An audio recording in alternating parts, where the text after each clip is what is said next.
Hello dear students, आज हम लोग बात करने वाले हैं क्लास 12 मैथ्स के बारे में। देखिए अभी जो है हम लोग बात कर रहे हैं क्लास 12 मैथ्स में 2 और 3 नंबर वाले क्वेश्चन को, और ये सारे क्वेश्चन एक्सपेक्टेड क्वेश्चन है जो परीक्षा एग्जाम के पॉइंट ऑफ व्यू से सारे इंपॉर्टेंट क्वेश्चन कराए जा रहे हैं। ये परीक्षा में एकदम हूबहू क्वेश्चन देखने को मिलेगा और हो सकता है उसका पैटर्न सेम रहे। मतलब ये जो होता है ना कि मस्ट इंपॉर्टेंट क्वेश्चन आप लोगों को कराया जा रहा है। तो आज उसी को प्रोसीड करेंगे, आज जानेंगे क्वेश्चन का लेवल और क्या क्या आ सकता है 2 और 3 नंबर वाले क्वेश्चन को, है ना। तो चलिए बिना लेट के स्टार्ट करते हैं आपके अपने प्यारे से यूट्यूब चैनल ब्राइट फ्यूचर पे। और स्टार्ट करने से पहले आप लोग के बीच एक शायर है, जो सुनिए वो शायर क्या है कि भरोसा माँ बाप पे करो इस दुनिया पे नहीं, भरोसा माँ बाप पे करो इस दुनिया पे नहीं, क्योंकि दुनिया धोखा दे सकती पर माँ बाप कभी भी नहीं। समझ में आया?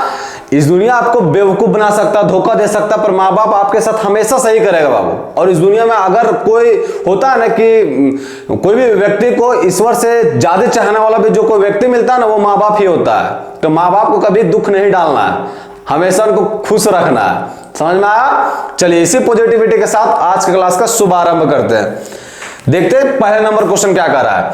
देखिए पहले नंबर क्वेश्चन क्या कर रहा है कि let A is equal to इतना and R be a relation in A cross A defined by AB related to CD if A plus D is equal to B plus C। मतलब इसका first इसका last दोनों का summation equal है, इसका last इसके first B plus C के for A B C D in A cross A determine the relation is reflexive, symmetric, transitive और equivalence relation।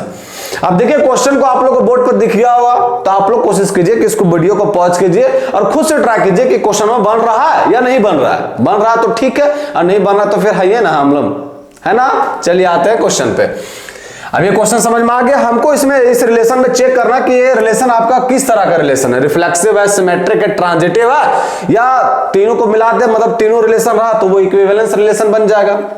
तो चेक करते हैं सबसे पहले सिमेट्रिक के लिए, हल्का अंग्रेजी बांध देते हैं। सिमेट्रिक के लिए चेक करते हैं फोर सिमेट्रिक, है ना, for symmetric, for symmetric. Reflexive check करते हैं पहले, फोर रिफ्लेक्सिव, रिफ्लेक्सिव, रिफ्लेक्सिव। तो रिफ्लेक्सिव के लिए कैसे चेक किया जाता है? रिलेटेड क्या है, ए बी एलिमेंट में दिया है, तो ए बी जो है सो रिलेटेड रहेगा खुद से, है ना। ए बी जो है सो वो रिलेटेड रहेगा खुद एलिमेंटों से, मतलब ए बी से। तो बता बाबू, अगर यहां अभी क्या पढ़े कि अगर ए बी रिलेटेड रहा सी डी से, तो इसका फर्स्ट इसका लास्ट मतलब दोनों का समेशन ए प्लस बी ये इक्वल होगा, इसका लास्ट बी और इसका फर्स्ट तो बी प्लस ए के। अब तो ही बता रहे बच्चों लोग, ये ए प्लस बी इसको पलट देंगे तो ये नहीं बन जाएगा ए प्लस बी, दोनों इक्वल आ रहा है। इसका मतलब ये जो है सो लिखेंगे यहां it is reflexive, it is reflexive. Check कर रहे हैं, इट इज रिफ्लेक्सिव, रिफ्लेक्सिव है। मतलब रिफ्लेक्सिव में क्या चेक किया जाता है कि ए रिलेटेड रहे खुद से, तो यहाँ ए जो माना है सो ए भी है एक एलिमेंट, ये रिलेटेड है खुद एक एलिमेंट बस, और ये कंडीशन को भी फॉलो कर रहा है। ए प्लस बी है, ये इक्वल है कि नहीं बाबू, ए प्लस बी के एकदम है। तो इस केस में ये जो है आपका आर जो है सो आपका क्या बन गया, रिफ्लेक्सिव। आते हैं हम लोग सिमेट्रिक में, four symmetric, for symmetric. Symmetric में कैसे चेक करते हैं? तो हम लोग देखते हैं कि अगर ए बी रिलेटेड है, यहां जो दिया हुआ सो लिखिए कि ए बी रिलेटेड है सी डी से, सी डी से। तो बताइए इस सिचुएशन में क्या होता बाबू, इसका फर्स्ट मतलब ए प्लस डी, इसका लास्ट ये इक्वल है किसके, बी प्लस सी के, है कि नहीं। अब हमको देखना कि अगर ए रिलेटेड है, इसको पूरा ट्रीट कीजिए ए, तो एक ग्रुप है इसको एक ए ट्रीट कीजिए, तो ए रिलेटेड है बी से, तो हमको देखना होगा बी रिलेटेड अगर ए से है तो उस केस में कहेंगे कि आर जो है सो मेरा सिमेट्रिक है। तो देखते हैं, इसको पलट के कीजिए, C D related to A B, है ना, इसको पलट दिए। अब देखिए इस केस में क्या होता है, इसका फर्स्ट इसके लास्ट के समेशन के मतलब सी प्लस बी ये इक्वल होना चाहिए किसके, इसका लास्ट इसका फर्स्ट के मतलब डी प्लस ए, तो डी प्लस ए। देखो बाबू, जब इसको एक पूरा एक ए मानिए, ये पूरा एक एलिमेंट मानिए, इसको एक पूरा एलिमेंट मानिए, तो ए रिलेटेड टू बी रहा बाबू, तो ये सिचुएशन आता मतलब ये कंडीशन आता है, A plus D is equal to B plus C. उसी को हम पहले पलट दिए, मतलब बी रिलेटेड टू ए रहा, तो उस केस में भी यही कंडीशन में दे रहा है बाबू लोग, देखो बी प्लस सी ये इक्वल है ए प्लस डी के। तो इसका मतलब आर जो है मेरा, वो मेरा क्या है, सिमेट्रिक भी है। तो इट इज सिमेट्रिक, ये सिमेट्रिक भी हो गया है ना, सिमेट्रिक भी हो गया। सिमेट्रिक में पता होगा मतलब ए रिलेटेड टू बी रहा तो बस उसका रिवर्स करके देखना कि वो बी रिलेटेड टू ए रहा तो उस केस में बोलेंगे इसको सिमेट्रिक, है ना, ये हो गया सिमेट्रिक। चलिए जी अब फिर चेक करते हैं हम लोग क्या चीज, इक्विवेलेंस, इक्विवेलेंस नहीं transitive, transitive four transitive, transitive.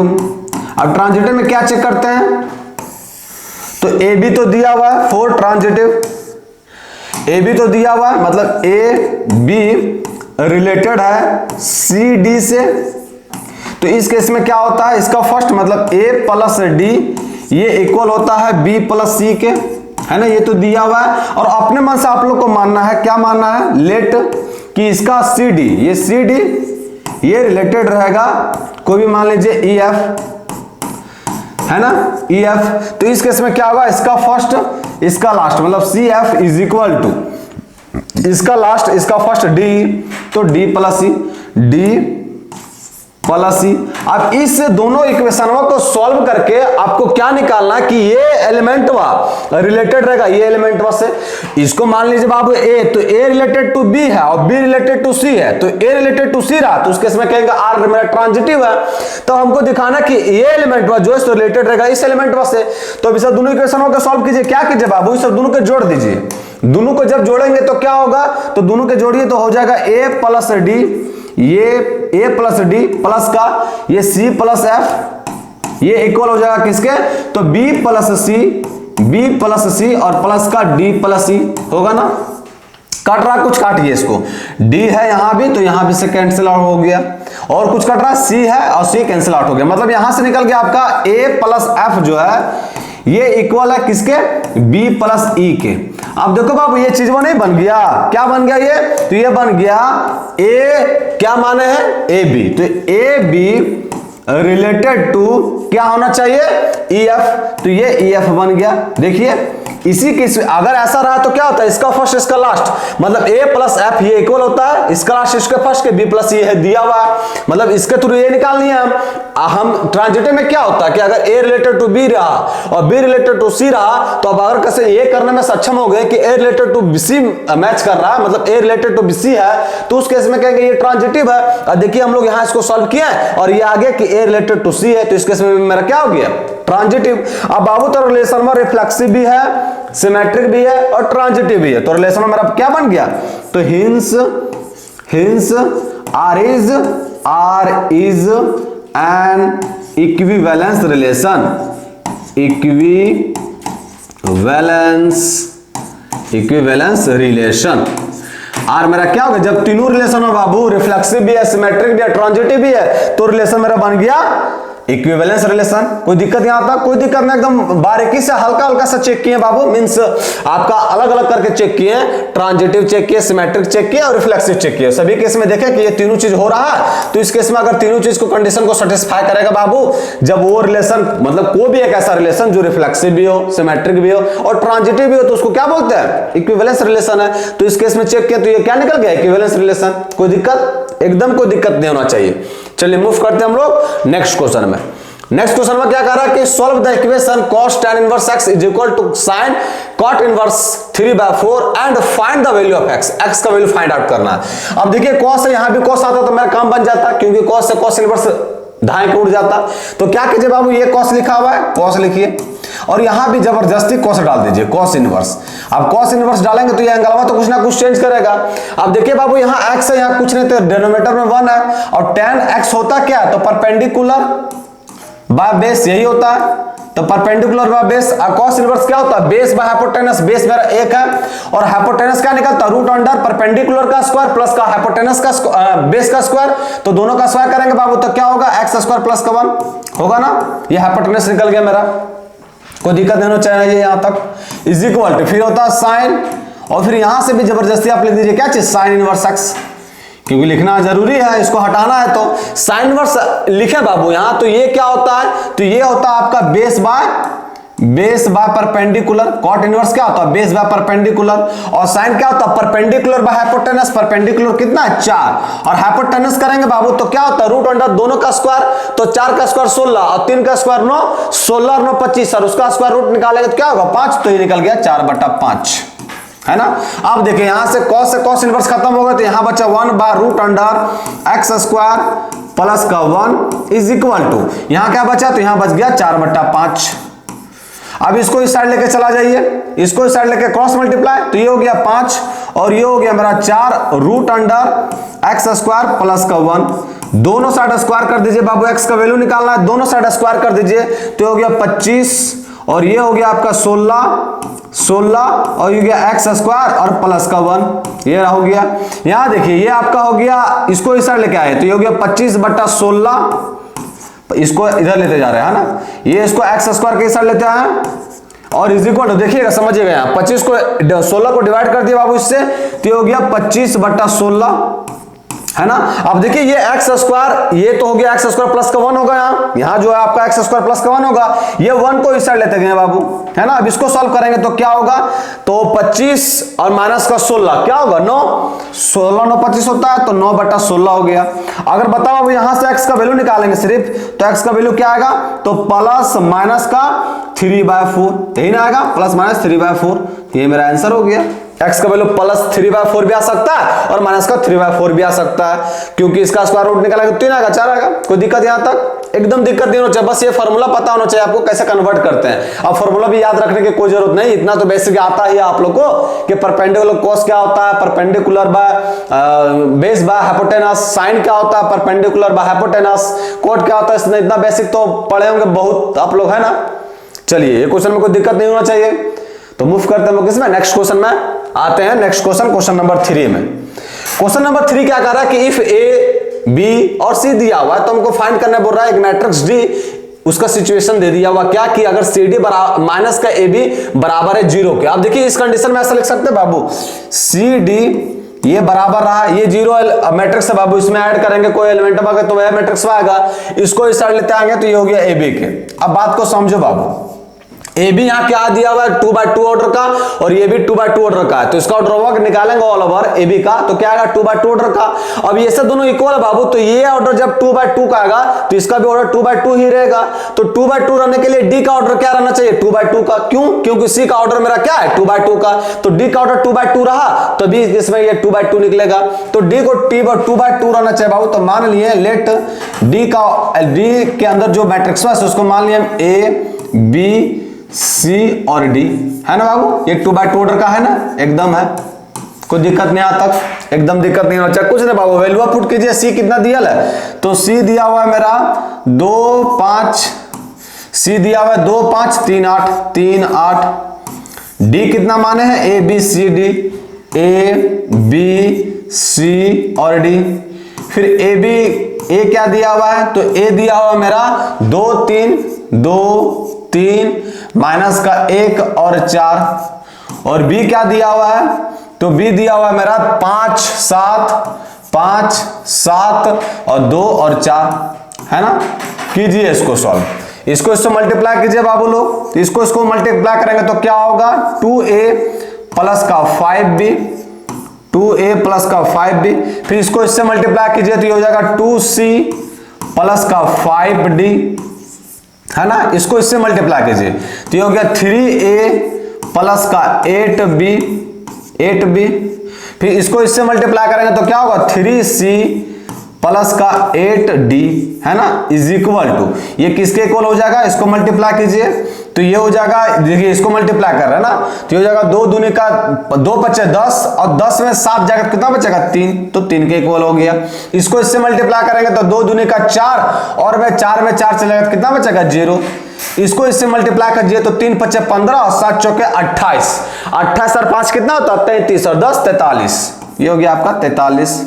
इसको इससे मल्टीप्लाई करेंगे तो 3 दूनी का 6 और 4 चक्के 16, 16 और 6 कितना होता है? 22, तो यहां लिख दीजिए 22। अब ये दोनों इक्वल मैट्रिक्स है बाबू, तो करस्पेंडिंग एलिमेंट भी इक्वल होगा। इसका मतलब जो ये लिखे हैं 2a प्लस का 5b, ये इक्वल होगा किसके इक्वल होगा? 3 के, है ना। उसी तरह ये है लिखा हुआ है 2c प्लस का 5d ये इक्वल होगा 0 के, है ना। उसी तरह यहां क्या होगा, ये 2a प्लस का 5b 3 के इक्वल हो गया, 2c प्लस का 5d 0 के इक्वल हो गया। उसी तरह यहां क्या लिखा हुआ है, 3a प्लस का 8b, 3a प्लस का 8b, 3a प्लस का 8b ये किसके इक्वल होगा, 43 के। और उसी तरह से चौथा इक्वेशन निकलेगा 3c प्लस का 8d, 3c प्लस का 8d, 3c प्लस का 8d ये किसके इक्वल होगा, 22 के। अब देखिए बाबू 4 वेरिएबल है a b c d और 4 इक्वेशन है, तो सॉल्व कर सकते हैं, वैल्यू भी आएगा। इसको मान लीजिए इक्वेशन 1, इसको मान लीजिए इक्वेशन 2, इसको मान लीजिए इक्वेशन 3 और इसको इक्वेशन मान लीजिए 4, है ना। आप कीजिए सॉल्व इसको, बस कुछ नहीं करना, इक्वेशनों के सॉल्व करना है सिर्फ आपको। तो a और b कहां है, तो a b इसमें है। तो क्या करते हैं, इसको 3 से मल्टीप्लाई करते हैं, इक्वेशन 1 को 3 से मल्टीप्लाई करते हैं और घटा देते हैं इक्वेशन 3 को, इक्वेशन 3 को किससे मल्टीप्लाई करके, 2 से, है ना। तो 3 दूनी का 6 और 6 से 6 कैंसिल आउट हो जाएगा। यहां मल्टीप्लाई कर दिए 3 से मल्टीप्लाई करेंगे तो क्या होगा, 3 दूनी का 6 प्लस का 3 पचे का 15b और इज इक्वल टू 3 तिया का 9 हो जाएगा। इसको मल्टीप्लाई करना किससे, 2 से मल्टीप्लाई करेंगे तो क्या होगा, 3 दूनी का 6a, फिर क्या होगा प्लस का 8 दूनी का 16b, 8 दूनी का 16b इज इक्वल टू 2 से मल्टीप्लाई कर रहा है, 2 से मल्टीप्लाई करेंगे तो क्या होगा, 3 दूनी का 6 और 4 दूनी का 8, माइनस कर देना बच्चों लोग, कीजिए माइनस। ये देखिए आपका 6a और माइनस का 6a ये 0 हो गया, ये आपका 0 हो गया, मत लिखिए इसको, है ना। ये चीज आपका कैंसिल आउट हो गया। इसको करेंगे तो क्या हो जाएगा, ये हो जाएगा माइनस का b, ये इक्वल हो जाएगा किसके इक्वल होगा, इसको सॉल्व कीजिए तो ये क्या होगा, माइनस का 77 ना होगा तो 9 7 16 का 6 बाकेत में 1 और 7 और 1 8 बचा, है ना, माइनस का 77। तो बताइए बाबू यहां से b का वैल्यू क्या निकल गया, 77, है ना। यहां से मेरा b का वैल्यू क्या निकल गया, 77। अब b का वैल्यू जो निकला 77 बाबू, अब पुट कर दीजिए कौन इक्वेशन में, तो a का वैल्यू निकल जाएगा आपको, है ना। अब देखिए इस इक्वेशन में पुट करने से हल्का दिक्कत होगा क्योंकि यहाँ 43 लिखल है। इसी इक्वेशन में पुट कीजिए तो यहां लिखा हुआ है 2a प्लस का, फिर क्या लिखा हुआ 5b, तो 5 अब b से b क्या है 77, इससे मल्टीप्लाई कीजिए तो 7 पचे का 35, 3 बचा और 7 बचे का 35 और 3 38, 385 इज इक्वल टू कितना है, इज इक्वल टू 3 है। कीजिए इसको ऑल सॉल्व, ये हो गया मेरा 2a इज इक्वल टू, इसको उस साइड लेके जाएंगे तो क्या बनेगा, माइनस का 382, है ना। और यहां से अगर a का वैल्यू निकालेंगे तो क्या बनेगा, माइनस 19 दूनी का 38 और 1, है ना, 19 दूनी का 38, 2 एकम 2, मतलब b का भी वैल्यू निकल गया 77 और a का भी वैल्यू निकल गया माइनस का 191, है ना। अब निकालते हैं c और d का, तो c और d किस नंबर इक्वेशन में है, 2 और 4 में। तो क्या करते हैं, इसमें 2 इक्वेशन 2 में किससे मल्टीप्लाई कर देते हैं, 3 से, और फिर घटा देते हैं इक्वेशन 4 को किससे मल्टीप्लाई कर देते हैं, 2 से, है ना। इक्वेशन 2 को 3 से मल्टीप्लाई करेंगे तो ये क्या हो जाएगा, 3 दूनी का 6c और प्लस का 5 तिया का 15d इज इक्वल टू, ये किसके इक्वल हो जाएगा, तो 0 के। यहां इसको 2 से मल्टीप्लाई करना तो 3 दूनी का 6c प्लस का 8 दूनी का 16d और ये इक्वल होगा 22 दूनी का 44। माइनस कर दीजिए बाबू लोग, माइनस करेंगे तो बताइए यहां से 6c से 6c कैंसिल हो जाएगा, ये बचेगा माइनस का d is equal to minus का 44 और यहां से अगर d का वैल्यू निकालेंगे तो क्या निकलेगा, 44, d का वैल्यू निकल गया। अब c का वैल्यू निकालना है। अब देखिए यहां तो वैल्यू पुट करने से फायदा नहीं हो क्योंकि यहां 22 है, यहां करने से फायदा हो क्योंकि यहां बराबर 0 है। अब देखिए d का वैल्यू यहां पुट करेंगे तो ये क्या लिखा हुआ है, 2c और प्लस का 5d लिखा है बाबू। d का वैल्यू क्या है, 44, 5 चौका 20 और 5 चौका 20 और 2 22 इज इक्वल टू क्या हो जाएगा, 0, है ना। 5 से मल्टीप्लाई करेंगे 44 को, 5d लिखा हुआ है तो 5 चौका 20 का 0, बाकियत में 2 बचा और फिर 5 चौका 20 और 2 22 हो गया इज इक्वल टू 0। यहां से 2c का वैल्यू निकालेंगे तो माइनस का 220 होगा और यहां से अगर c का वैल्यू निकालेंगे तो माइनस का 110 होगा, है ना। और जब a b c d का वैल्यू निकल गया बाबू लोग तो हमको निकालना है क्या चीज, d मैट्रिक्स निकालना है। d क्या माने है, तो d माने हम लोग a b c d, है ना, a b c d sir माने है। अब बताइए बाबू a b c d का वैल्यू तुरंत निकल गया तो d के वैल्यू नहीं निकल जाएगा, हमको d मैट्रिक्स में निकालना है। a b, a में क्या बाबू, तो a में माने है माइनस 191, b क्या 77, फिर c क्या है बाबू लोग, तो c है माइनस का 110, तो यहां लिख दीजिए माइनस का 110 और डी के जगह पर क्या 44, तो यहां लिख दीजिए 44, ये निकल गया मेरा A B C D. Minus का 191 फिर 77 और माइनस का 110 और 44 हो गया, यही मेरा क्या निकल गया डी मैट्रिक्स। हमको डी मैट्रिक्स निकालने बोल रहा है ना, तो डी मैट्रिक्स निकल गया मेरा। वो कोई दिक्कत यहां तक समझ में आया ना? डी मैट्रिक्स क्या निकला, तो माइनस का 191, माइनस का 110, 77 और 44। कोई दिक्कत नहीं होगा, सिंपल क्वेश्चन था, बस उसको हल्का सा लंबा बना, बट सिंपल क्वेश्चन था, कुछ करना थोड़ी ना था। समझ में आया ना? चलिए, जब ये क्वेश्चन समझ में आ गया तो मूव करते हैं लोग नेक्स्ट क्वेश्चन में। अब देखिए हम जो बाबू क्लास कराते समय ज्यादा बकेती नहीं करते हैं, मीन्स हम नहीं चाहते कि आप लोग का टाइम जो है स्पॉइल हो, खराब करें। हम जिस पर्पस के लिए आते हैं बस वो पर्पस आपका कंप्लीट हो जाना चाहिए, बस इतना ही चाहते हैं। अब यहाँ आके हम 10 मिनट पढ़ाएं और 5 मिनट ज्ञान दें तो वो हल्का सा सही नहीं रहता है, समझ में आया ना? इसीलिए हम ज्यादा हल्का सा मतलब जिस पर्पस के लिए आते हैं वो पर्पस चाहते हैं कि आपका कंप्लीट हो जाए। हम ज्यादा मतलब ऐसा नहीं है कि आके तो 10 क्वेश्चन कराएं और 20वां मतलब टाइम पास किए, वैसा काम नहीं करते हैं। आप लोग को भी ऐसा लग रहा हो जैसे आप लोग सोचते हो बीच में खाली पढ़ते चलते हैं।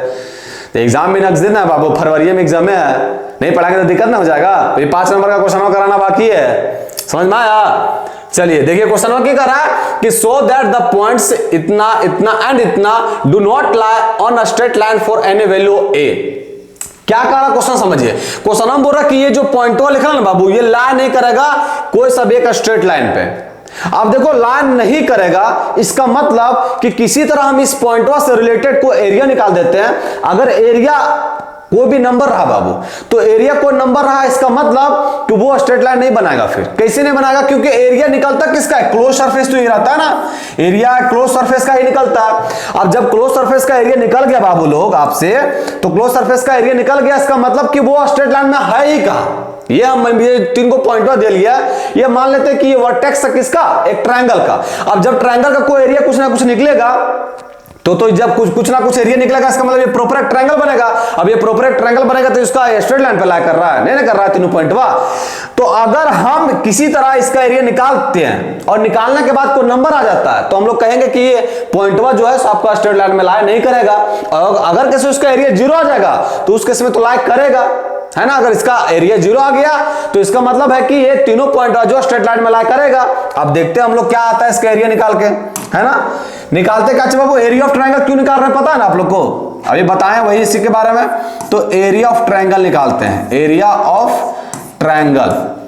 एरिया ऑफ ट्रायंगल ये क्या होता है? 1/2 डिटरमिनेंट के सहायता से निकालते हैं 1/2। ये क्या लिखा हुआ है? a प्लस का 5, तो a प्लस का 5, फिर क्या है? a माइनस का 4, a माइनस का 4 और लास्ट वाला क्या मानते हैं 1। उसी तरह यहां देखिए a माइनस का 2, फिर क्या है? a प्लस का 3 और फिर है 1 और फिर क्या है? a और ये हो गया 1, है ना? ये डिटरमिनेंट का साइन। अब क्या कीजिए, हल्का सा लगा दीजिए प्रॉपर्टीज डिटरमिनेंट का। क्या कीजिए? R1 को चेंज कीजिए और R1 में माइनस कर दीजिए R3 को। उसी तरह R2 में भी चेंज कीजिए, R2 में भी चेंज कीजिए और उसमें भी क्या कीजिए? R2 माइनस का R3 कर दीजिए। देखते हैं इससे क्या फायदा होता है। तो मेरा एरिया ऑफ ट्रायंगल निकल जाएगा, area of triangle is equal to, ये हो गया 1/2, डिटरमिनेंट का साइन हो गया। इसको इससे माइनस करेंगे तो क्या होगा? 5। ये क्या निकलेगा? माइनस का 4 और ये निकलेगा 0। उसी तरह इसको इससे माइनस कीजिए तो माइनस का 2, फिर ये आपका 3 और ये आपका 0 और ये तो एज इट इज रहेगा a और 1। अब देखिए एक्सपेंड कर दीजिए, क्योंकि मैक्सिमम नंबर 0 मिल गया हमको। एक्सपोनेंट किसके अनुसार करेंगे?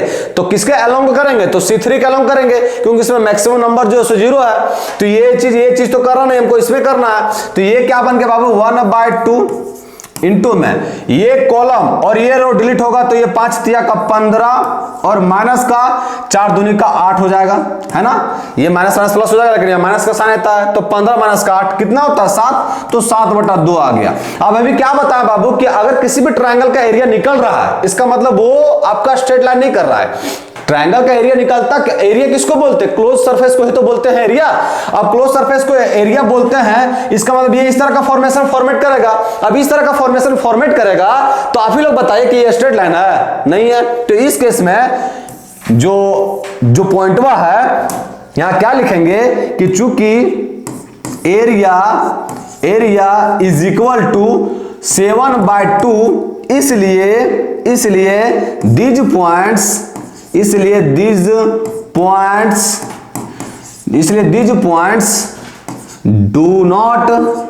these points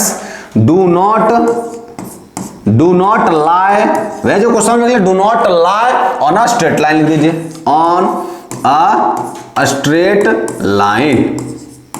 line है ना, समझ में कि ये जो है सो आपका स्ट्रेट लाइन में लाई नहीं कर रहा है, ऑन अ स्ट्रेट लाइन है ना।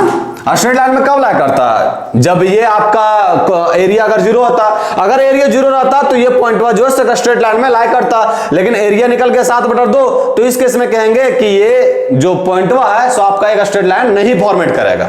समझ में आया, सिंपल क्वेश्चन था, कोई दिक्कत नहीं था, सिर्फ समझना था कि कैसे क्वेश्चन को अप्रोच करें। अब देखिए क्वेश्चन में बोल रहे हैं क्या बोलते हैं, हमको दिखाना कि ये पॉइंट का स्ट्रेट लाइन फॉर्मेट नहीं कर रहा है, तो हम लोग देखो कहां से निकले हैं, सो एरिया निकाले ट्रायंगल का, यही बात समझना था इसमें, एरिया निकाले ट्रायंगल का 7/2 आ गया, इस केस में पक्का कि ये स्ट्रेट लाइन फॉर्मेट नहीं करेगा। कोई दिक्कत नहीं होना चाहिए। चलिए मूव करते हैं नेक्स्ट क्वेश्चन में। नेक्स्ट क्वेश्चन 55 में dy/dx निकालना, ये दिया हुआ है, तो कुछ ने क्या कीजिए, ये मान लीजिए लेट y बराबर इसको u मान लीजिए और माइनस का इसको v मान लीजिए, इसको डिफरेंशिएट करेंगे तो क्या होगा, dy/dx is equal to du/dx और माइनस का dv/dx है ना, ये हो जाएगा।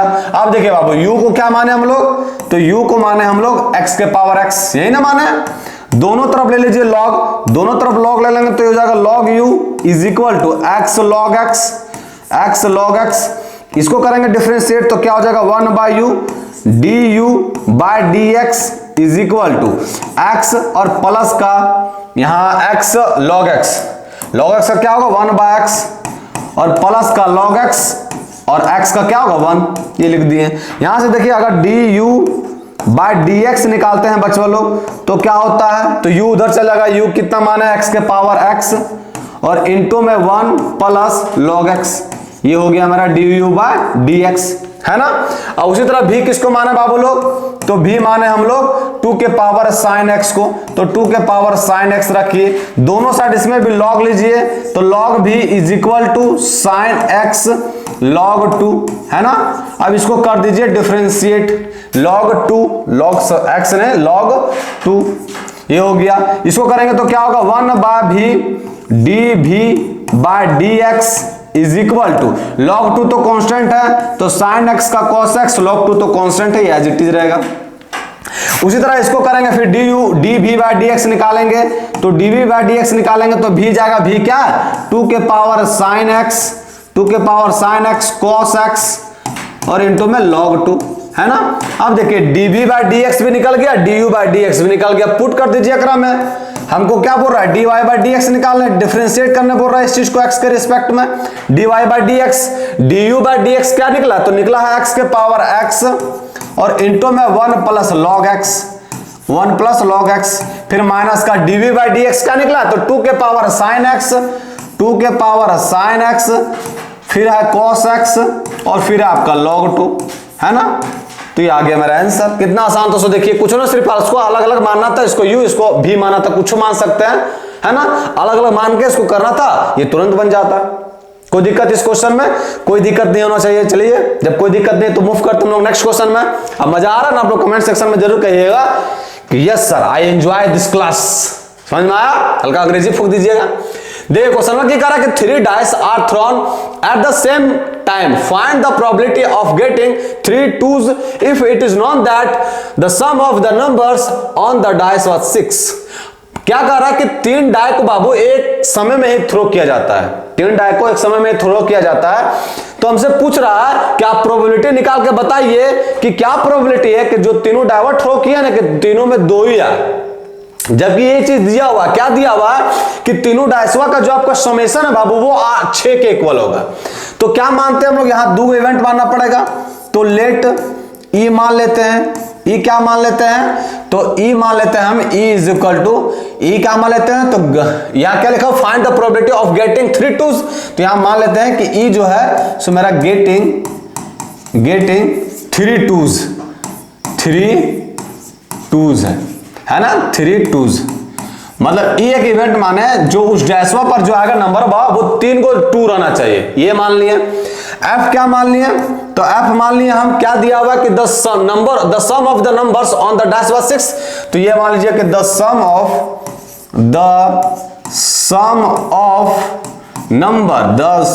नंबर वाज 6, है ना, ये मान लिए, 2 एलिमेंट मान लिए। अब देखिए ए में क्या क्या पॉसिबिलिटी हो सकता है बाबू, तो ए में पॉसिबिलिटी एक ही चीज हो सकता है, 2 2 और 2, क्योंकि तीनों डैश मेरा क्या आना चाहिए, 2। देखिए गेटिंग 3 2s, 3 2 आना चाहिए, तो एक ही पॉसिबिलिटी है। अच्छा जी, एफ में क्या क्या बन सकता है बाबू, लोग ये लिखते हैं, तो एफ में क्या क्या बन सकता है बोलिए फटाफट। एफ में क्या, तीनों का समेशन मेरा 6 आना चाहिए, तो आपका बन सकता है 1 1 4, 4 और 2 6, फिर बन सकता है 1 2 3, 3 2 5 1 6, फिर क्या बन सकता है 1 3 2, 3 2 5 और 1 6, फिर क्या बन सकता है, तो फिर बन सकता है 1 4 और 1 6 हो जाएगा। फिर क्या बन सकता है, फिर बन सकता है 2 1 3, 3 2 5 और 1 6, फिर क्या बन सकता है, फिर बन सकता है 2 2 2, ये भी 6 बनेगा, है ना। फिर क्या बन सकता है, हल्का सा इसको इधर कर लीजिए, है ना। फिर क्या बन सकता है, तो फिर बन सकता है आपका 2 3 5 और 1 6, फिर क्या बन सकता है बच्चों लोग, तो फिर बन सकता है 2 4 तो बनेगा नहीं, फिर बनेगा 3 1 3 और 1 4 और 2 6, फिर क्या बनेगा, तो फिर बन सकता है आपका 3 3 3 2 5 और 1 6। और कोई पॉसिबिलिटी है क्या, हाँ और पॉसिबिलिटी है, और आपका बन सकता है, क्या चीज बन सकता है, और 3 2 5 1 6 हो गया, और फिर बन सकता है 4 1 और 1। इसके अलावा कोई सा भी नंबर नहीं बनेगा। देखिए टोटल आउटकम्स कितना, 1 2 3 4 5 6 7 8 9 10, मतलब ये 10 तरह का नंबर बन सकता है जिसका समेशन आपका 6 के इक्वल होगा। सभी में देखिए समेशन आपका 6 के इक्वल होगा, इसके अलावा कोई सा भी बनेगा ही नहीं। समझ में आया, मतलब अगर इसका पर्टिकुलर निकालते हैं बाबू, क्या चीज निकालते हैं हमको, देखिए निकालना क्या, सो देखिए पहले निकालना हमको प्रोबेबिलिटी, क्या निकालना, what is the probability of getting 3 2s, ये निकालना है, ये निकालना क्या निकाला कि तीनों 2 हो। और दिया क्या बाबू, तो ये दिया है कि समेशन ऑफ तीनों डैश का जो समेशन है वो किसके इक्वल होगा, 6 के, मतलब एफ दिया हुआ है, तो ई बाय एफ निकालना है। अब ये निकालने के लिए हमको ई इंटरसेक्शन एफ भी निकालना पड़ेगा, तो ई इंटरसेक्शन एफ कितना होगा, तो ई इंटरसेक्शन एफ वही इक्वल होगा सिर्फ 2 2 के, है ना, 2 2 और 2 के, और तो कोई पॉसिबिलिटी है नहीं। आप बताओ प्रोबेबिलिटी निकालिए, इसमें क्या होता है, ई इंटरसेक्शन एफ होता है, तो पी ई इंटरसेक्शन एफ का प्रोबेबिलिटी निकालिए, ई इंटरसेक्शन एफ। अब ई इंटरसेक्शन एफ कितना है बाबू, 1, कितने में से बाबू, तो ये टोटल आउटकम्स कितना दिया है, तो टोटल आउटकम्स एक डाइस को 3 बार फेंका जाता है बाबू, तो एक डाइस को 3 बार फेंका जाता है, मतलब 6 के पावर 3, और 6 के पावर टोटल आउटकम्स कितना होगा, 6 के पावर 3, और 6 के पावर 3 कितना होता है 216, तो मतलब ये टोटल आउटकम्स मेरा क्या होगा 216, तो 1/216 हो गया। उसी तरह नीचे फिर क्या होगा पीएफ, तो पीएफ करेंगे तो वो क्या होगा, एफ में कितना एलिमेंट आया बाबू 10, कितने में से बचवा लोग, तो टोटल आउटकम्स कितना 216 हमको निकालना यही है बाबू, पी ई बाय एफ निकालना है। तो इसका फॉर्मूला क्या होता है, पी ई इंटरसेक्शन एफ और divide by P F. P intersection F कितना निकाले हैं बचवा लोग, तो पी इंटरसेक्शन एफ निकाले हैं 1/216, तो 1/216 डिवाइड बाय पी एफ कितना निकाले हैं, तो 10/216 और ये इक्वल हो जाएगा 1/10 के। बस दैट्स इट, हो गया मेरा आंसर। कितना आसान था। सो देखिए बस आपका सिर्फ आपको दिमाग इसमें यही लगाना था कि ये चीज लिखाएगा कैसे। ये चीज हल्का सा कंफ्यूज होता है, बहुत बार ऐसा होता है कि अगर कोई छूट जाता है, तो ये चीज आपको बढ़िया से बारीकी से करना, क्योंकि 216 आउटकम्स है तो दिमाग खराब होगा ना, जिससे 5-6 रहता तो बार बार देख लेता करके। ये तो 216 है टोटल आउटकम्स, तो 216 निकलेगा, तो ये हल्का सा दिक्कत में डाल सकता, बाकी क्वेश्चन में कोई दम ही नहीं था। समझ में आया ना, तो क्वेश्चन में तकलीफ नहीं होना चाहिए, ऐसा उम्मीद करते हैं। और मेरा उम्मीद जहां तक सही होता हमेशा, तो इस बार भी सही होगा। समझ में आया ना। चलिए मूव करते हैं हम लोग नेक्स्ट क्वेश्चन में। नेक्स्ट क्वेश्चन में क्या कर रहे हैं, examine the differentiability of F where F is defined by इतना। अब हमको इसमें चेक करना कि ये फंक्शन में डिफरेंशिएबल है कि नहीं। तो डिफरेंशिएबल के लिए क्या चाहिए, एल एच डी वो इक्वल होगा आर एच डी के।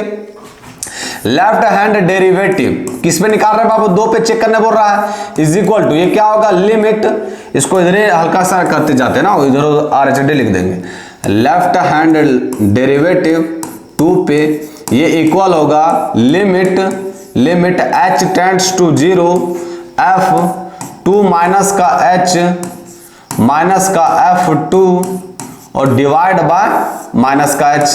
पुट कीजिए बाबू, ये हो गया is equal to limit h tends to 0 f2 minus का h कौन सा कंडीशन को फॉलो करेगा, 2 माइनस का h 2 से छोटा तो 2 से छोटा ये वाला है, यहां क्या लिखना x के जगह पर 2 माइनस का h और फिर क्या ग्रेटेस्ट इंटीजर फंक्शन 2 माइनस का h ये कर दिए माइनस f2 किसके इक्वल है बाबू, कहां देखिए 2 यहां इक्वल है, मतलब ये हो जाएगा 2 माइनस का 1 और इनटू में 2 हो जाएगा, है ना, डिवाइड बाय माइनस का h हो जाएगा तो माइनस h कर दिए, कोई दिक्कत नहीं होना चाहिए। देखिए आप is equal to limit h tends to 0 किए, देखिए 2 माइनस h तो ऐसे ही रहेगा 2 माइनस का h, यहां देखिए बच्चे वालों 2 माइनस का h क्या होता, बहुत स्मॉल वैल्यू होता है, मतलब ये टेंड्स टू 0 रहता है, 0 के इक्वल होता है नहीं, लेकिन टेंड्स टू 0 होता है, 0.0005 इस तरह का वैल्यू रहता है।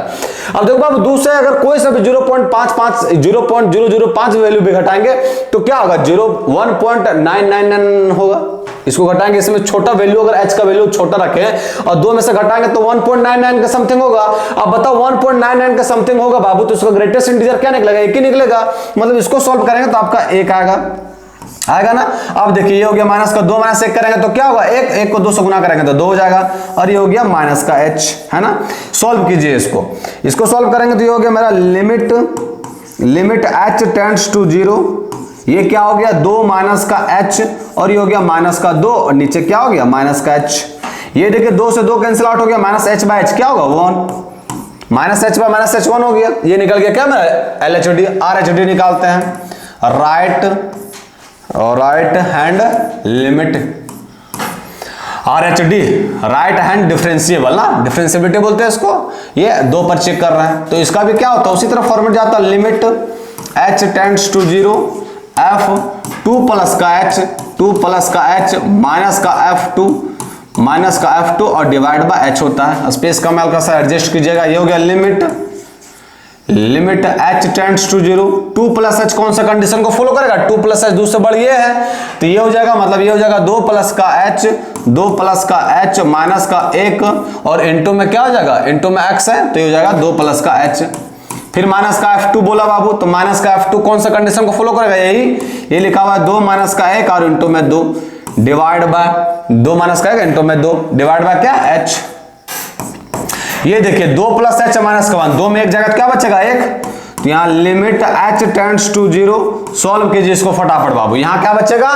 तो यहाँ 2 प्लस h और माइनस का h करेंगे बाबू, नहीं 2 प्लस h और माइनस का 1 करेंगे तो क्या बचेगा 1 प्लस h बचेगा बाबू, इससे गुना कीजिए, 2 को गुना करेंगे 1 प्लस h से तो 2 एकम 2 और 2h हो जाएगा, 2 से मल्टीप्लाई कर रहे हैं तो 2 देखिए यहाँ क्या बचेगा बाबू, यहाँ एक स्टेप वो काट रहे हैं, 2 में गया तो 1 बचा और प्लस का h बचा, यही ना बचेगा, इससे मल्टीप्लाई करेंगे तो क्या होगा तो 2 एकम 2 और 2h, है ना।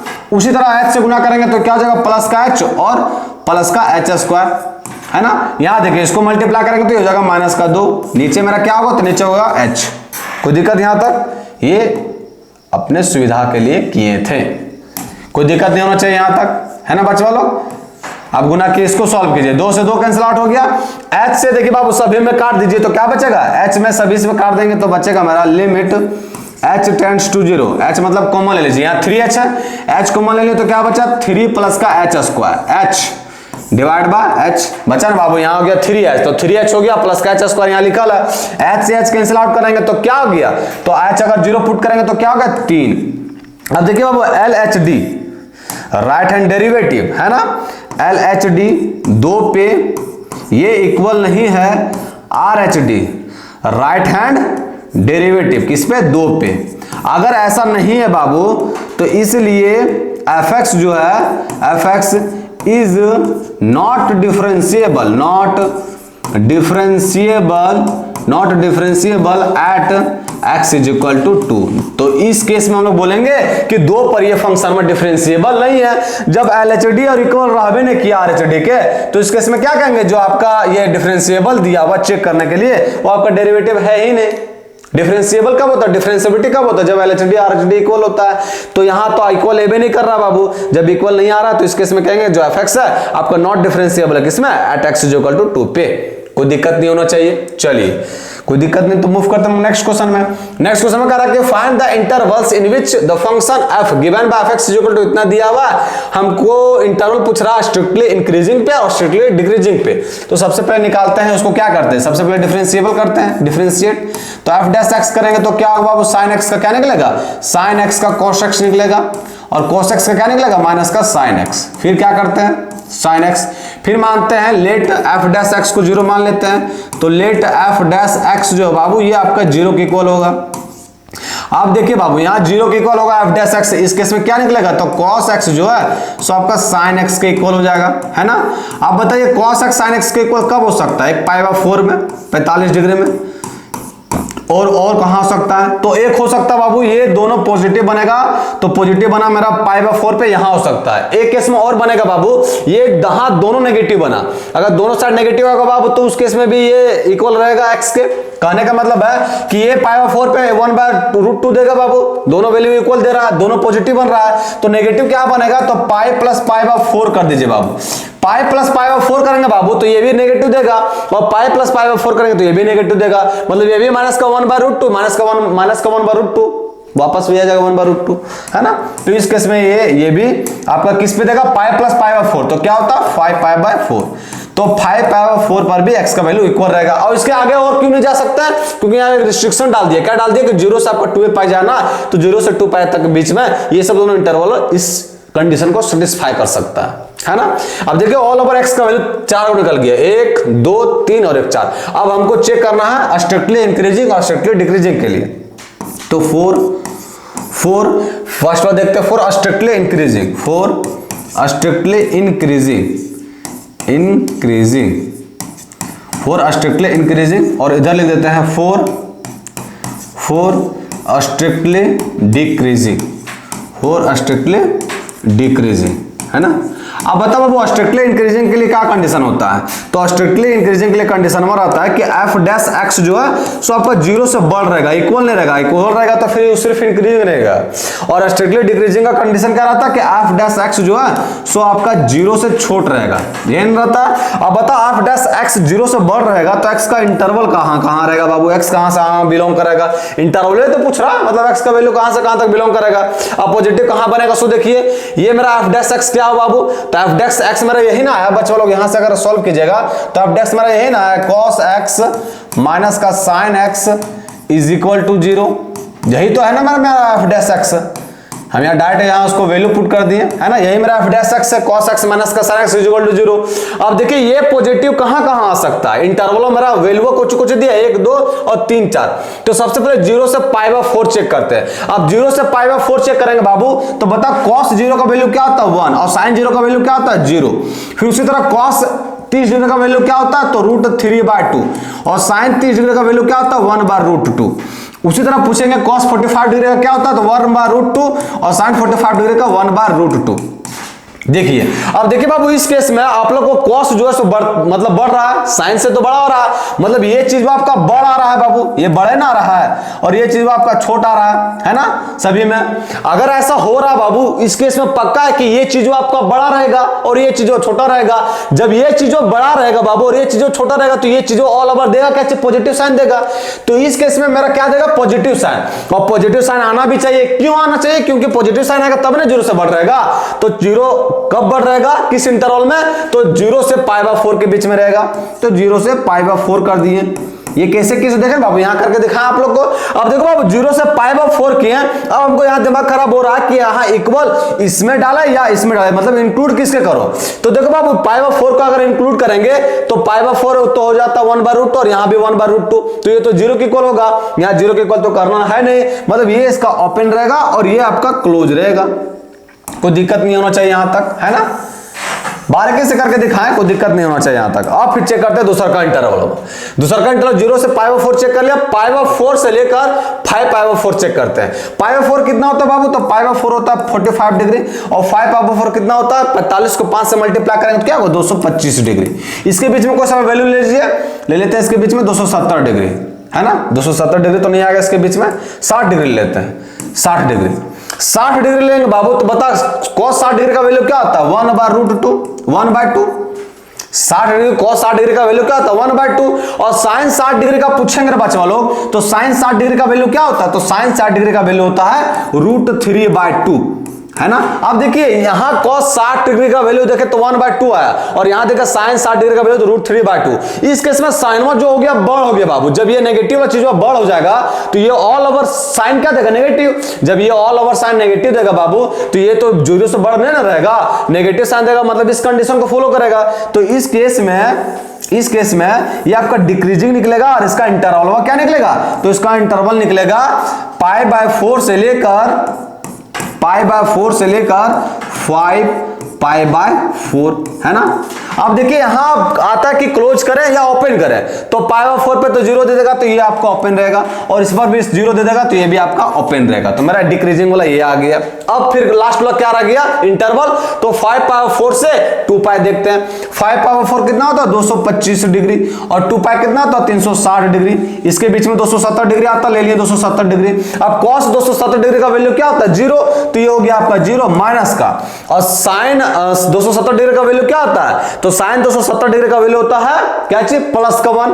जैसे साइन 180 डिग्री और प्लस का 90 डिग्री करेंगे तो ये आपका थर्ड क्वाड्रेंट में, तो माइनस का साइन 90 डिग्री, और माइनस वहां पहलुओं से है तो minus minus plus sign 90 degree, और होता है 1 तो प्लस का 1 हो जाएगा। इस केस में ये चीज क्या दे रहा है पॉजिटिव, तो पॉजिटिव दे रहा है, मतलब ये आपका पॉजिटिव दे रहा है। इस केस में f' जो है ये ऑल ओवर साइन में क्या चीज दे दिया पॉजिटिव, तो ये पॉजिटिव ऑल ओवर साइन दे दिया, तो ये इंक्रीजिंग में जाएगा, स्ट्रिक्टली इंक्रीजिंग में। तो आपका इंटरवल जो है दूसरा का वो क्या है आपका 5π/4 से लेकर 5π/4 से लेकर 2π है, और 2π इंक्लूड होगा कि एक्सक्लूड होगा, ये 5π/4 तो आपका इंक्लूड नहीं होगा। 2π क्या होता है, तो sin 2π करेंगे तो ये क्या होगा sin 2π 0 होता है, और cos 2π करेंगे तो क्या होता है 1 होता है, मतलब इस केस में आपका ये चीज वह इंक्लूड होगा। तो इंटरवल क्या निकल गया मेरा, तो इंक्रीजिंग स्ट्रिक्टली इंक्रीजिंग करेगा किस इंटरवल में 0π/4, 0 से लेकर π/4, और 5π/4 से लेकर 2π, और स्ट्रिक्टली डिक्रीजिंग किस इंटरवल में करेगा, तो π/4 से लेकर 5π/4। वही तो हमसे पूछ रहा है, इंटरवल निकालने के लिए बोल रहा है, सिंपल सा क्वेश्चन था, समझ में आया। चलिए जब ये क्वेश्चन समझ में आ गया तो मूव करते हैं नेक्स्ट क्वेश्चन में। नेक्स्ट क्वेश्चन में क्या कर रहा है, find the maximum minimum value of इतना। अब ये चीज बोला तो इसमें हमको डिफरेंशिएट नहीं करना, इसमें एक अलग लॉजिक लगेगा। क्या लगेगा, आप लोग को पता होगा बाबू कि sin 4x एंगल में कुछ रखिए, ये आपका वैल्यू मिनिमम -1 हो सकता है, और मैक्सिमम आपका क्या हो सकता है 1 हो सकता है। बस अब इसको इसी तरह इसका शकल किसी तरह करके इसको शकल बना दीजिए तो वही आ जाएगा। अब इसका शकल इसके लिए बनाने के लिए क्या करना पड़ेगा, +3 ऐड करना पड़ेगा, तो सभी में +3 ऐड करते हैं। 3 में गया तो बच्चा 2 लेस देन इक्वल टू, ये हो गया आपका sin 4x और प्लस का 3, और ये हो जाएगा 3 और 1 4। अब क्या करना है, हमको निकालना है मैग्नेट मोड लगाना है, तो सब तरफ मोड लगा दीजिए, तो ये हो गया 2 less than equal to mod of sin 4x और प्लस का 3 मोड और लेस देन इक्वल टू 4 का मोड। अब देखिए किसी भी नंबर का मोड निकालेंगे तो वापस वही नंबर आता है, मतलब ये हो गया 2 less than equal to mod of sin 4x और प्लस का 3, और ये आपका लेस देन इक्वल टू क्या हो गया 4। अब बता बाबू इस केस में मैक्सिमम वैल्यू क्या निकल गया, तो मैक्सिमम मेरा जा सकता है कितना, तो मैक्सिमम वैल्यू जो है मेरा जा सकता है 4, तो ये मैक्सिमम वैल्यू हो गया। और मिनिमम कितना हो सकता है, तो मिनिमम मेरा क्या हो सकता है 2, मिनिमम क्या हो सकता है 2, तो निकल गया मैक्सिमम वैल्यू और मिनिमम वैल्यू। तो आंख बंद करके आप लोग को अंधवार एकदम लग नहीं जाना, कुछ लॉजिक भी समझना, इसको डिफरेंशिएट कैसे करेंगे। अब करेंगे तो बहुत लंबा बनेगा, हमको मैक्सिमम मिनिमम वैल्यू से मतलब है ना, तो मैक्सिमम वैल्यू मिनिमम वैल्यू इस तरह भी तो निकाल सकते हैं। तो मैक्सिमम वैल्यू निकल गया 4 और मिनिमम वैल्यू निकल गया 2, कोई तकलीफ, एकदम तकलीफ नहीं होना चाहिए। तो चलिए तकलीफ नहीं, तो नेक्स्ट क्वेश्चन मूव करते हैं। नेक्स्ट क्वेश्चन में इसको करना है हमको सॉल्व। अब देखिए बाबू इसको सॉल्व करेंगे तो क्या करते हैं, अगर साइन साई को पुट करते तो कॉस साई दे देगा और ये चेंज होगा। हाँ देखिए बाबू क्या कीजिए, साइन साई को पुट कर दीजिए, साइन साई को क्या पुट कर दीजिए टी। जब साइन साई को टी पुट करेंगे तो ये क्या होगा, डिफरेंशिएट करेंगे तो cos psi d psi is equal to d t. अब कीजिए इसका सकल स्रोत बढ़िया से, ये हो गया integration I is equal to ये 3 साइन साई को क्या पुट किए टी, तो टी रख दिए माइनस का 2, और ये देखिए cos साई डी साई को हटा के क्या लिख सकते हैं डी टी, तो यहाँ डी टी कर दिए डिवाइड बाय, ये हो गया 5। अब यहाँ दिक्कत होता है कि cos स्क्वायर साई आ गया गुरुजी, तो दिक्कत है, तो cos स्क्वायर साई को नहीं पता है, 1 माइनस का साइन स्क्वायर साई होता है, तो 1 माइनस का साइन स्क्वायर साई करेंगे तो माइनस का 1 और माइनस माइनस प्लस का साइन स्क्वायर साई, और साइन स्क्वायर को क्या, साइन को क्या माना टी, तो हो जाएगा प्लस का टी स्क्वायर, और ये हो जाएगा माइनस का 4t। समझ में आया ना बाबू लोग, ये क्वेश्चन में दिक्कत है ना। अरे बाबू कुछ नहीं, cos स्क्वायर थीटा जो है वो क्या होता है, तो होता है 1 minus sine square theta, sine square theta minus पहलुओं से लगाते हैं, ये हो जाएगा माइनस, ये हो जाएगा प्लस, तो -1 और साइन को क्या माना है टी, तो यहाँ लिख दिया टी स्क्वायर।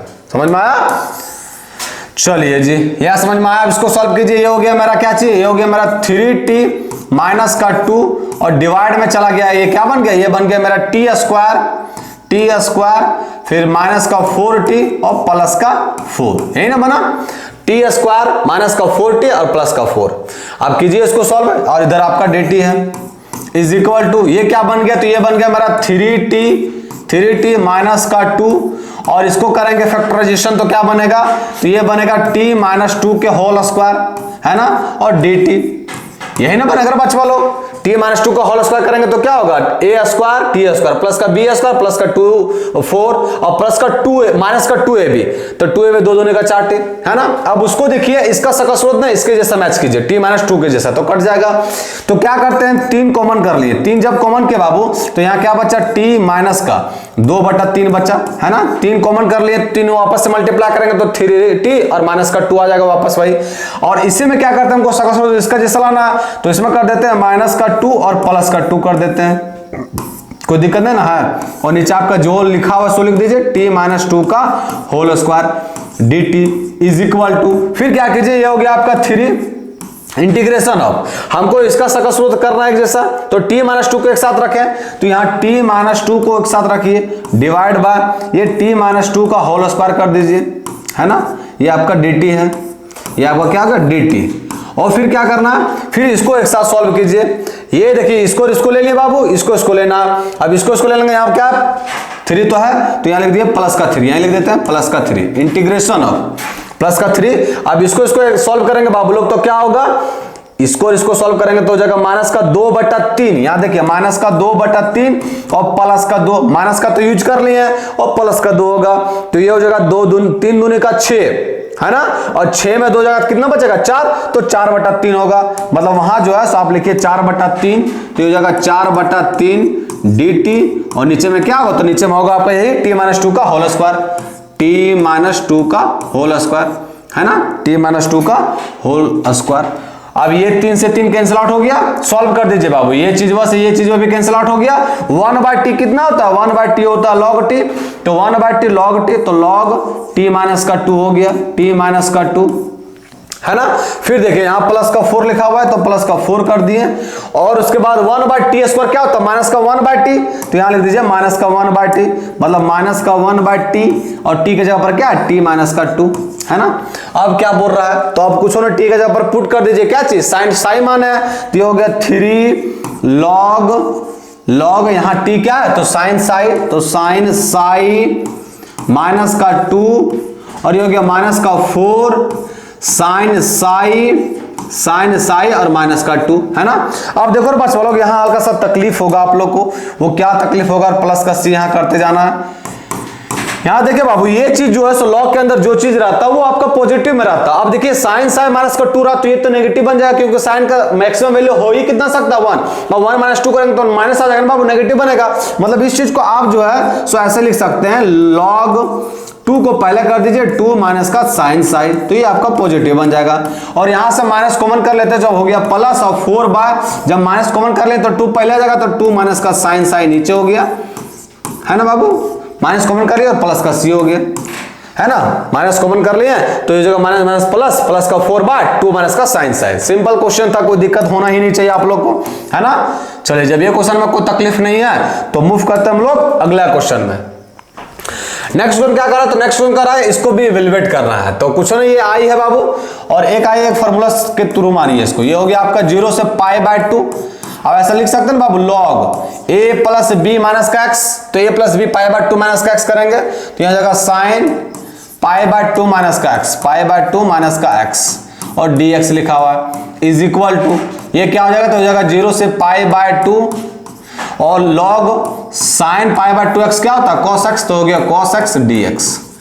कोई दिक्कत यहां तक, कोई दिक्कत नहीं होना चाहिए। अब क्या करते हैं, दोनों को ऐड कर देते हैं, ये भी तो आई था, ये भी मेरा आई था, दोनों को ऐड करेंगे बाबू तो ये क्या हो जाएगा 2i इज इक्वल टू 0 से π/2, 0 से π/2 ये क्या हो जाएगा, तो log cos x, log cos x, log cos x, ओहो log cos x या log sin x पहले लिखिए, log sin x, log sin x plus का ये क्या हो गया log cos x, ये हो गया log cos x, है ना, और ये आपका बाहर क्या है dx, तो बाहर dx रख दिए।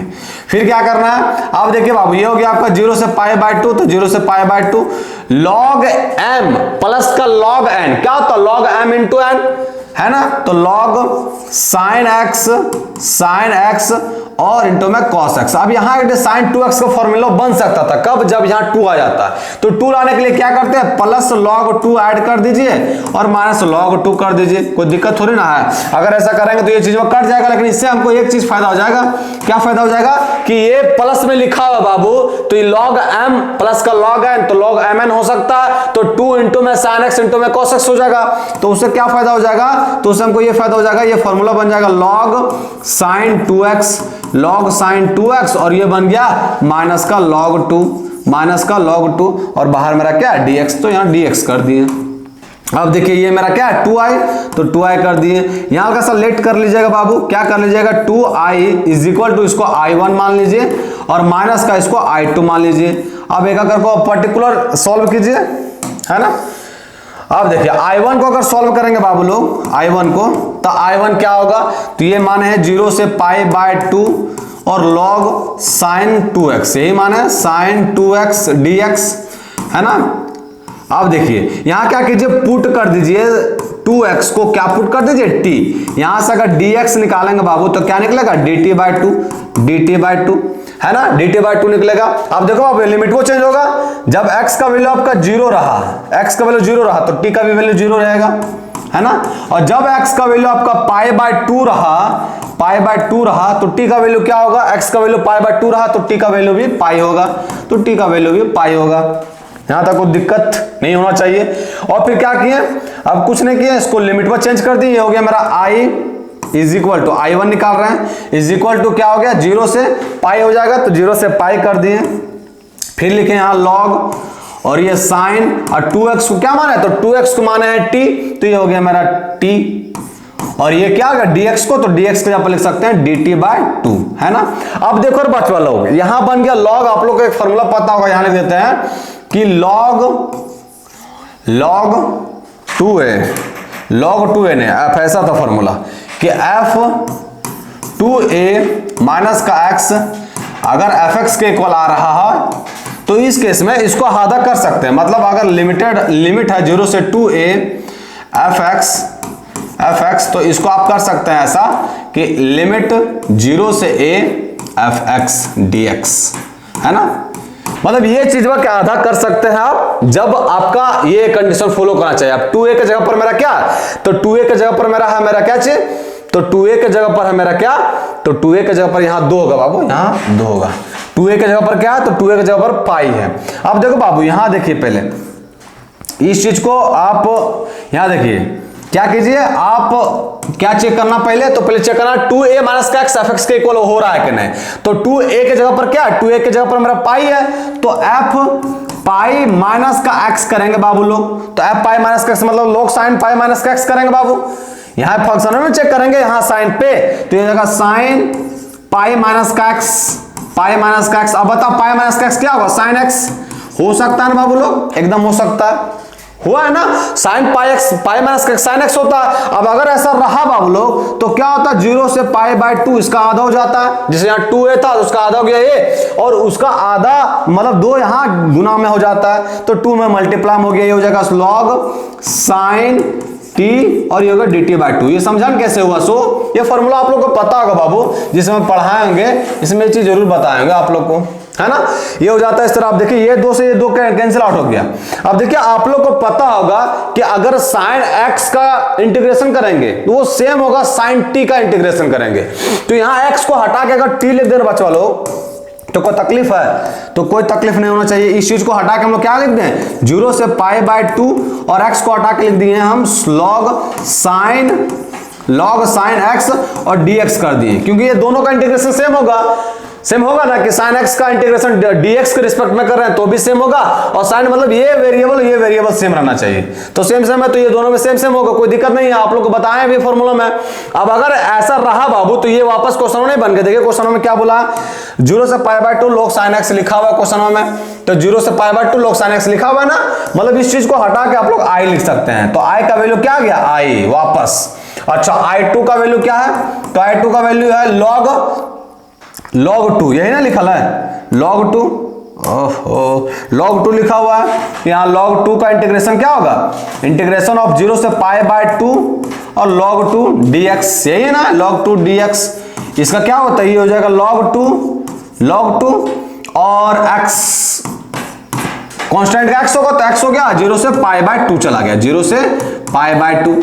अब 0 से π/2 चला गया तो ये क्या बन गया? π/2 log 2, है ना। तो π/2 log 2 हो गया। कोई दिक्कत यहां तक? कोई दिक्कत नहीं। बस अब वो वापस इस इक्वेशन में पुट कर दीजिए, π/2 log 2 आ गया।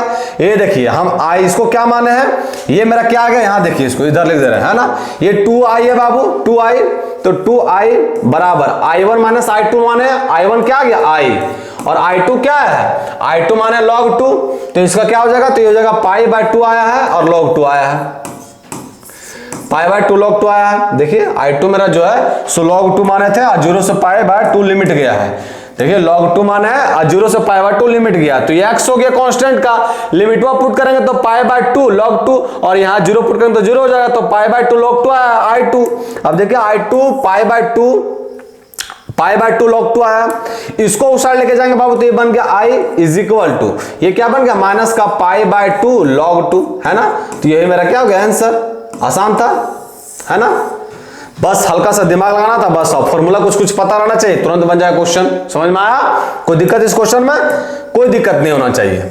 चलिए जब ये क्वेश्चन में कोई दिक्कत नहीं है, हल्का लंबा बना बट हाँ 2-3 नंबर वाला सब छोटा थोड़ा ना रहेगा, है कि नहीं। बड़ा अच्छा क्वेश्चन था, समझ में भी आया होगा ऐसा उम्मीद करते हैं। देखिए क्वेश्चन में 12 क्या कह रहा है कि find the area of the region lying in the first quadrant bounded by, ये दिया हुआ है। तो पहले फिगर बनाना बाबू, y बराबर 4x² है, y बराबर 4x² है, ये बनेगा ऐसे फिगर, है ना। ये निकल गया मेरा y बराबर 4x²। फिर क्या बोला है? तो फिर बोला है x = 0, तो ये तो यही रहेगा। y = 1, यहां ले लिया y = 1, और फिर क्या बोला है? y = 4, चलो y = 4 यहां ले लिए हैं। और कंडीशन में क्या दिया? ये दिया हुआ ले लिया, दिया है पैराबोला, और कंडीशन दिया हुआ कि फर्स्ट क्वाड्रेंट में लाकर ये बोला ना बाबू फर्स्ट क्वाड्रेंट में, तो यही एरिया सिर्फ निकलेगा, है ना। ये एरिया निकलेगा सिर्फ। लिमिट मेरा 1 से 4 जाएगा। अब देखो बाबू स्मॉल स्ट्रिप्स जो ले रहे हैं वो किसके अलोंग लेंगे? तो वो y एक्सिस के अलोंग लेंगे, है ना, क्योंकि y एक्सिस में पॉइंट ऑफ पता है हमको। स्मॉल स्ट्रिप्स जो लेंगे सो y एक्सिस के अलोंग लेंगे। अब बताओ यहाँ इंटीग्रेशन करेंगे एरिया निकालने के समय, तो लिमिट तो मेरा क्या लेंगे? तो लेंगे 1 से 4, लिमिट तो मेरा 1 से 4 जाएगा, और y एक्सिस के अलोंग स्ट्रिप्स ले रहे हैं बाबू, तो ये आपका dy होगा। तो यहाँ y के फॉर्मेट में आना चाहिए, y के फॉर्मेट में आएगा तो यहाँ क्या होगा? x का वैल्यू अगर निकालेंगे तो क्या होगा? √y/4, √y/4, तो √y/4 का क्या होगा? 2 हो जाएगा। ये कैसे समझा? यहां से निकाला बाबू x का वैल्यू। अब देखिए ये हो गया 1/2 बाहर, इसको कीजिए इंटीग्रेशन, तो क्या हो जाएगा? y के पावर 3/2 और इंटू में 2/3। लिमिट वह कहां से कहां तक गया? तो लिमिट गया 1 से लेकर 4 तक, इज इक्वल टू 1/2 इंटू में 2/3। वैल्यू पुट कीजिए बाबू, 4 के पावर 3/2 माइनस का 1 के पावर 3/2, है ना। ये 2 से 2 कैंसिल हो गया, ये हो गया 1/2। अब ये कितना है बाबू? 4 के पावर 3/2, 2 का स्क्वायर, तो 2 का स्क्वायर से 2 कट जाएगा, 2 के पावर 3 कितना हो जाएगा? 8, माइनस का 1 हो जाएगा, और 8 - 1 कितना? तो 7/2 स्क्वायर यूनिट्स हो गया मेरा area. That's it. Square units. कोई दिक्कत नहीं होना चाहिए, सिंपल सा क्वेश्चन था। देखिए area of the boundary region जब भी बना रहे हैं ना आप, अगर आपको फिगर ड्रॉ करना आ जाए तो क्वेश्चन आपको तुरंत ही बन जाएगा, समझ में आया। चलिए इसी के साथ मूव करते हैं नेक्स्ट क्वेश्चन में, फटाफट कंप्लीट करते हैं इसको।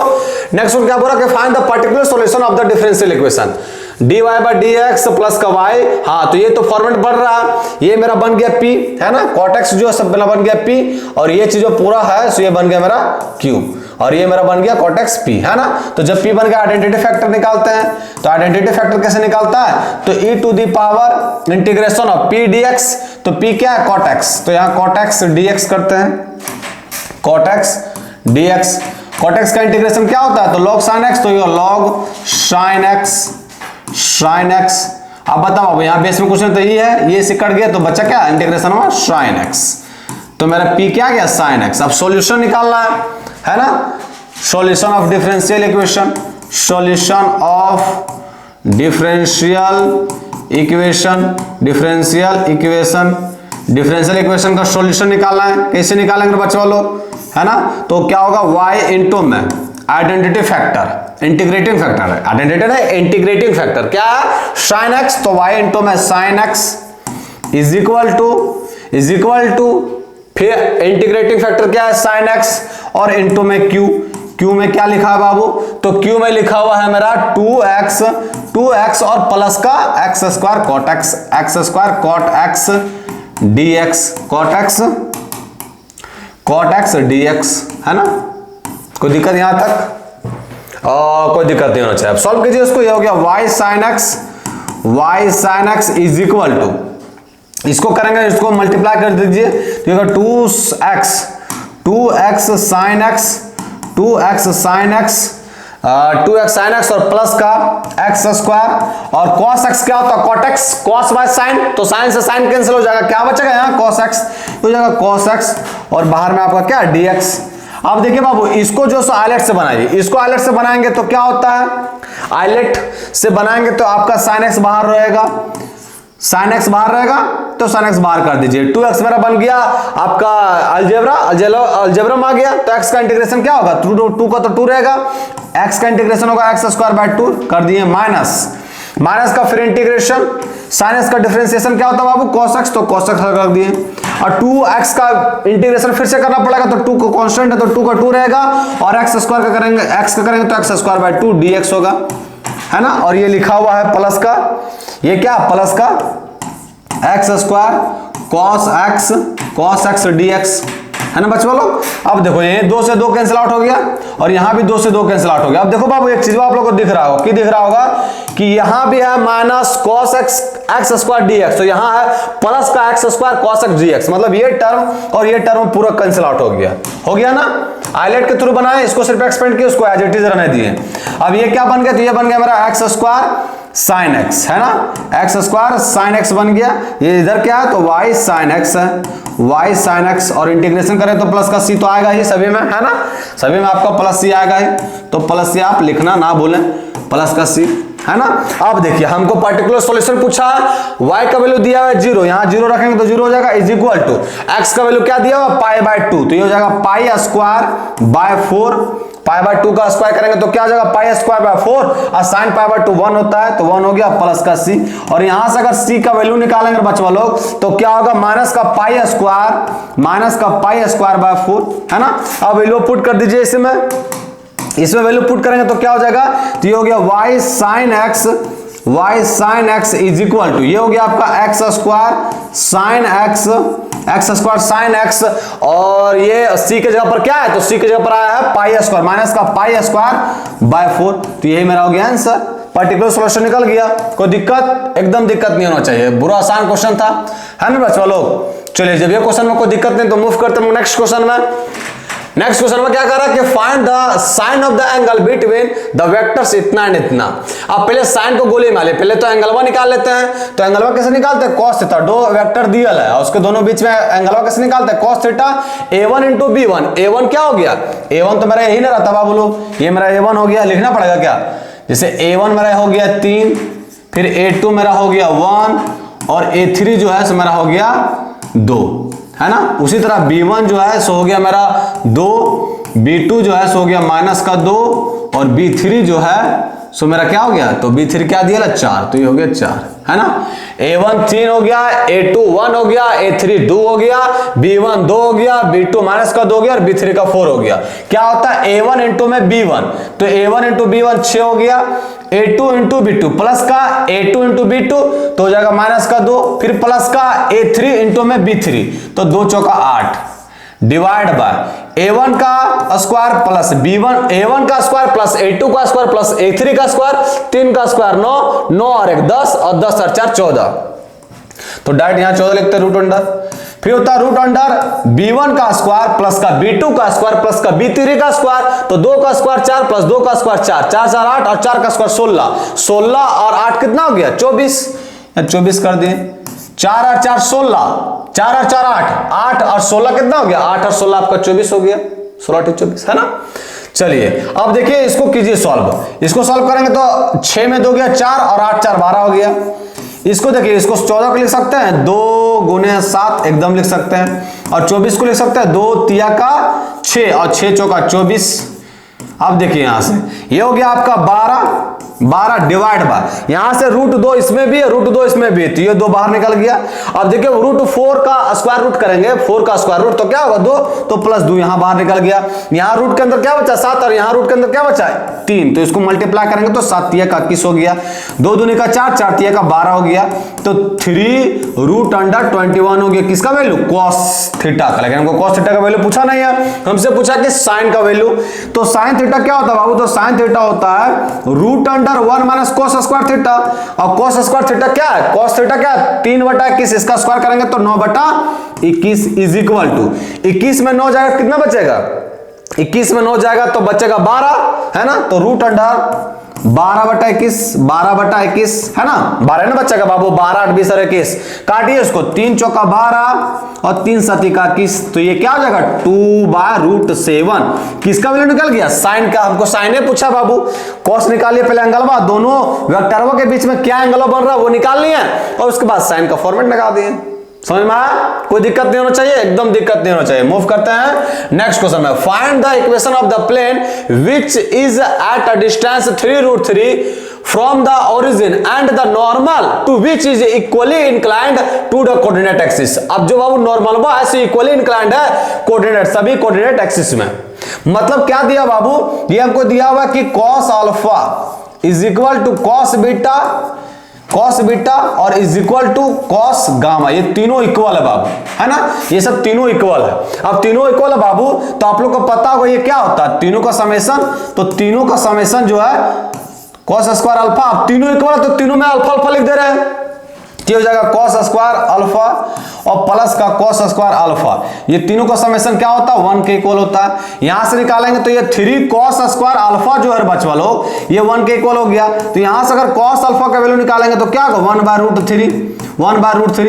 1/√3 निकालें। अब बताओ यहां क्या बोला कि नॉर्मल है, क्या बोला है नॉर्मल जो है सो इस इक्वली, मतलब नॉर्मल जो है to which is equally inclined to the coordinate axis, जो नॉर्मल है इस लाइन पे ये इक्वली इंक्लाइंड कर रहा है कोऑर्डिनेट एक्सिस पे, है ना, कोऑर्डिनेट एक्सिस पे इक्वली इंक्लाइंड कर रहा है कौन, ये नॉर्मल हुआ। इसका मतलब वेक्टर n जो है सो मेरा क्या निकल गया, तो वेक्टर n निकल गया 1/√3 i cap, 1/√3 i cap plus का 1/√3, सभी में तो इक्वल है 1/√3 j कैप और प्लस का 1/√3 k कैप, है ना।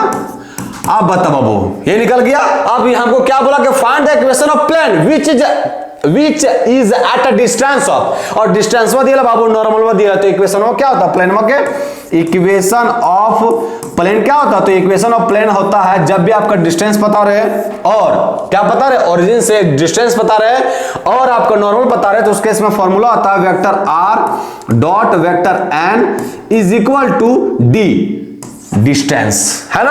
अब देखिए वेक्टर r क्या होता है, तो वेक्टर r होता है xi कैप प्लस का yj कैप और प्लस का zk कैप। वेक्टर n क्या दिया हुआ है, तो 1/√3 को बाहर कर देते हैं बाबू लोग, हो गया i कैप प्लस का j कैप और प्लस का k कैप। प्लस का k cap is equal to distance कितना दिया हुआ बाबू, तो डिस्टेंस दिया हुआ है 3√3 है ना, डिस्टेंस दिया हुआ है 3√3, तो ये हो गया 3√3। अब देखो इससे मल्टीप्लाई करेंगे तो क्या होगा, x plus y plus z और √3 को उस साइड लेते जाएंगे तो ये बन गया 3 तिया 9, तो निकल गया मेरा इक्वेशन ऑफ प्लेन। जब भी आपका इक्वेशन ऑफ प्लेन निकालने के लिए और आपको नॉर्मल पता रहे और डिस्टेंस पता रहे ओरिजिन से, तो आप डायरेक्ट फॉर्मूला क्या लगा सकते हैं, vector r dot n is equal to d, वही फॉर्मूला निकाला तो x plus y plus z किसके इक्वल आ गया, 9 के इक्वल। समझ में आया। तो आज जो है हम लोग टोटल 15 क्वेश्चन डिस्कशन किए और ये सारे क्वेश्चन बड़ा मस्त था बाबू, और ये सही में एग्जाम में एकदम देखने को मिलेगा क्योंकि क्वेश्चन का लेवल इससे पार नहीं आएगा आपका। समझ में आया। नेक्स्ट देखते हैं इससे और रिलेटेड अगर बढ़िया बढ़िया क्वेश्चन आ सकता है तो उसको लाएंगे, या तो फिर 5 नंबर वाले क्वेश्चन को स्टार्ट करेंगे। समझ में आया। तो आज के लिए इतना ही, फिर मिलते हैं कल। जय हिंद बच्चों।